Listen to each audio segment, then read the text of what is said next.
Ang ikalawang sulat ni Pablo kay Timoteo. Ikalawang kay Timoteo, Kabanata 1.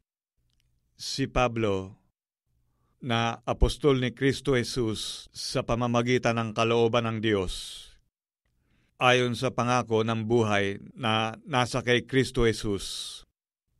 Kay Timoteo na aking minamahal na anak, biyaya, kaawaan, kapayapaan nawang mula sa Diyos Ama at kay Kristo Jesus na Panginoon natin. Nagpapasalamat ako sa Diyos na mula sa aking kanununuan ay aking pinaglilingkuran sa budhing malinis, na walang patid na inaalaala kita sa aking mga daing, gabit araw, na kinasasabikan kong makita kita, na inaalaala ko ang iyong mga pagluha, upang ako'y mapuspos ng kagalakan, na inaalaala ko ang pananampalatayang hindi pa kunwari na nasa iyo, na namamalagi muna kay Loida na iyong lelang, at kay Eunice na iyong ina, at ako'y naniniwalang lubos na nasa iyo rin naman. Dahil dito ay ipinaalala ko sa iyo na paningasin mo ang kaloob ng Diyos na nasa iyo sa pamamagitan ng pagpapatong ng aking mga kamay, sapagat hindi tayo binigyan ng Diyos ng espiritu ng katakutan, kundi ng kapangyarihan at ng pag-ibig at ng kahusayan. Huwag mo ngang ikahiya ang pagpapatotoo sa ating Panginoon.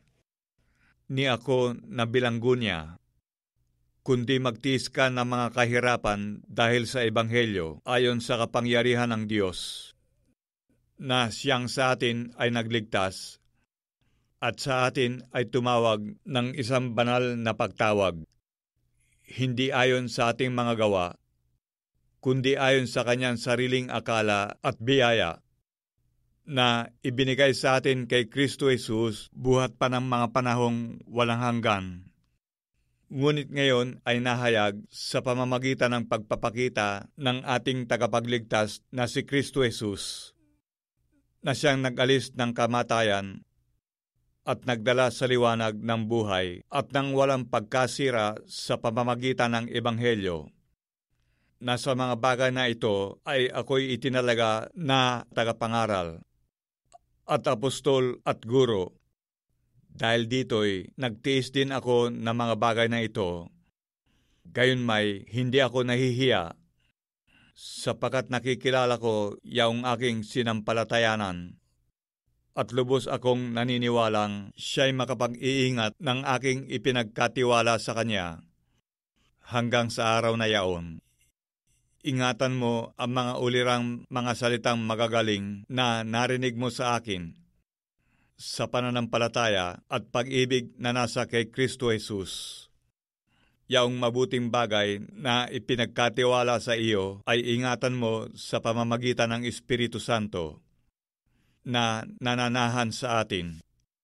Ito'y nalalaman mo na nagsihiwalay sa akin ang lahat ng nangasa Asya, na sa mga yaon ay si Figelo at si Hermogenes. Pagkalooban nawa ng Panginoon ng habag ang sambahayan ni Onesiforo, sapagat madalas niya akong pinaginhawa, at hindi ikinahiya ang aking tanikala, kundi nang siya'y nasa Roma, ay hinanap niya ako ng buong sikap, at ako'y nasumpungan niya. Pagkalooban nawa siya ng Panginoon na nasumpungan niya ang kahabagan ng Panginoon sa mga araw na yaon. At totoong alam mo kung gaanong karaming mga bagay ang ipinaglingkod niya sa Epeso.